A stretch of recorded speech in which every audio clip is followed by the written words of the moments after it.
కాలాతీతమైంది అని చేత ఎక్కువ మాట్లాడక్కర్లేదు. మా మాస్టర్ ఒక మాట అంటూ ఉండేవారు, ఒరే సావిత్రి గారు అంటే ఎవరో తెలుసురా, ప్రతి పదార్థం ఆవిడ పేరు. ఎందుకంటే నువ్వు ఏ పాట నా చూడు, ప్రతి పదానికి ఒక ఎక్స్ప్రెషన్ ఉంటుంది ఆవిడ మొహంలో. That is the greatness of Savitri అన్నారు. అది నేను నిజంగా నమ్ముతున్నాను. ఎప్పుడైనా కావాలంటే ఒక పాట చూసి ప్రతి పదానికి ఆవిడ మొహంలో ఎక్స్ప్రెషన్ ఉంటుంది. అది అయితే సావిత్రి గారికి చాముండి గారు వాళ్ళ తమ్ముడు ఒక కొడుకున్నారు, నాకు తెలుసు, చదువుకున్నాం. తర్వాత అంత తాపత్రయపడి ఎన్ని సభలు చేసినా రెండో కొడుకు సంజయ్ కిషోర్ నిజంగా. ఎందుకంటే ఈ పుస్తకం మామూలు పుస్తకం కాదు. ఇందాక ఇవాళ పెద్ద కొడుకు వచ్చాడు చిరంజీవి.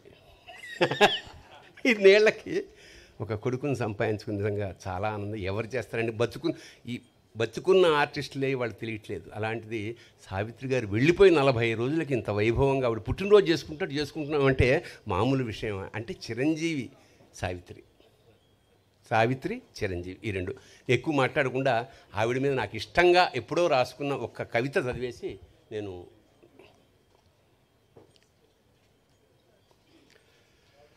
నవరసావిత్రి. త్రికాలాలకి అతీతమైన త్రివిక్రమ స్వరూపం నటరాజుకి స్త్రీరూపం సావిత్రి. సావిత్రి కొంగు నిర్మాతలకి బంగారం, హీరోలకి శృంగారం. ఆవిడ కన్యాశుల్కంలో నవ్వితే మధురం అనే డంగైపోయింది. మాయాబజార్లో ఘటోద్గచుడిని అనుకరిస్తే రంగారావే కంగారు పడ్డాడు. ఆమె నాయకైతే ప్రేక్షకుడే నాయకుడు, ఆమె చెల్లి అయితే ప్రేక్షకుడే అన్న, ఆమె పార్వతి అయితే ప్రేక్షకులంతా దేవదాసులే. కోమాలో ఆమెను చూస్తే పాడుబడ్డ బావిలో తేలే చందమామలాగా, పతనమైన విజయనగర సామ్రాజ్య వైభవంలాగా, శిథిలమైన 1000 స్తంభాల గుడిలాగా ఉండేది. ఓడలో లైట్లు ఆరిపోయిన ఒంటరి దీపస్తంభంలాగా ఉండేది.